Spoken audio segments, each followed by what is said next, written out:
Magandang araw sa inyong lahat mga palangga. Welcome back to my channel, The I'm Just Vlog. Thank you so much mga team abroad, team Pilipinas, team seniors, team bahay. Magandang araw sa inyong lahat. Ito mga palangga, pag-usapan natin si Alden Richards. Pero alam ko, itong chika na to, alam nyo na rin, kayo pa. Diba? Mas nauna nga kayo sa akin eh. Palagi kayong nauna mga palangga. So, festa na naman sa Santa Rosa, umuwi na naman siya. Pero hindi naman yung festa lang, umuwi siya. Siguro naman every week bumibisita siya doon. Pero hindi natin alam mga palangga, diba? Kasi, ayan na nga, masyado na nga ang secret. So, umuwi siya doon dahil nga festa. Tapos, yun na naman, Hermano Mayor. Sabi pa nga doon sa comment section, bakit palagi siyang Hermano Mayor? Diba? Every year, isang beses ka lang, tapos iba na naman. Hindi, ano lang naman, yung siguro, basta every year nandoon siya, hindi siya sila mismo, hindi siya, or hindi yung pamilya nila, ang nag-Hermano Mayor. Siyempre, uma-attend lang siya, o nakabarong siya, very formal, pero hindi naman siguro talaga pinapasa sa kanila yung Hermano Mayor. Siyempre umaattend lang nga dahil festa. So ang daming nagko-comments doon na sabi, ayan na naman, may kasama na naman si Alden na beauty queen. Bago na namang niligawan ni Alden. Sus, maubos na yung mga babae, mga beauty queen dyan. Wala, nakasettle down na yan. May asawa na yan, may anak na yan, paano ba manligaw?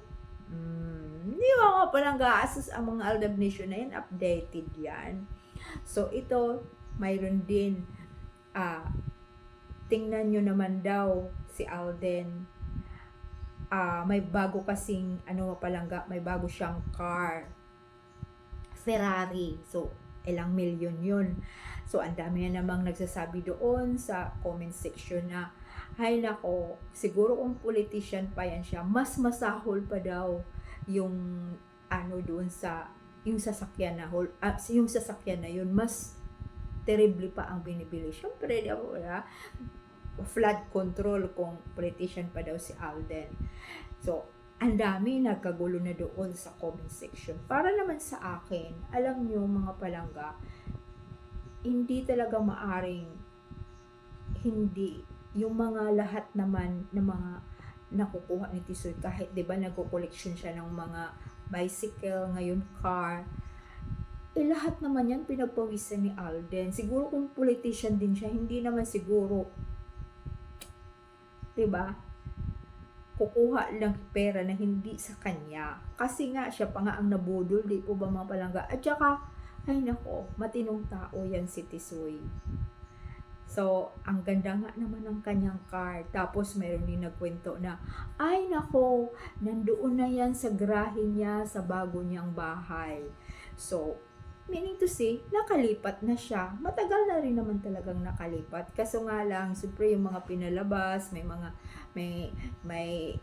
pa daw nakalipat. Naku, matagal nang nakalipat ang kanyang pamilya. Siyempre nga, private na talaga, ayaw niya talagang pakialaman yung kanyang buhay, lalong-lalo na sa pag-ibig. Lahat naman yan mga interview, idinideny. Pero darating ang panahon, wag lang tayong magsawa. Yun ang talaga ang sinasabi ko, wag lang tayong magsawang suportahan, mag-comments lang kayo, mag-ingay lang tayo mga palangga. At saka may nagtatanong pala na si Ma'am Shelina, na sabi, paano nga makita yung mga pictures or sa Twitter. Alam niyo po Ma'am Shelina, X na po, mag-download po kayo ng apps na X. Tapos, ayun, ang sa ngayon ata ay mayroon ng bayad. Correct me if I'm wrong mga palangga. Kasi ang Twitter, pag noon, walang bayad, libre. Pero noong yung friend ko kasi na gustong paano gumawa ng Twitter account, nung gagawan ko siya, sabi ko, naku, magbayad ka na, hindi na kagaya noon na free lang.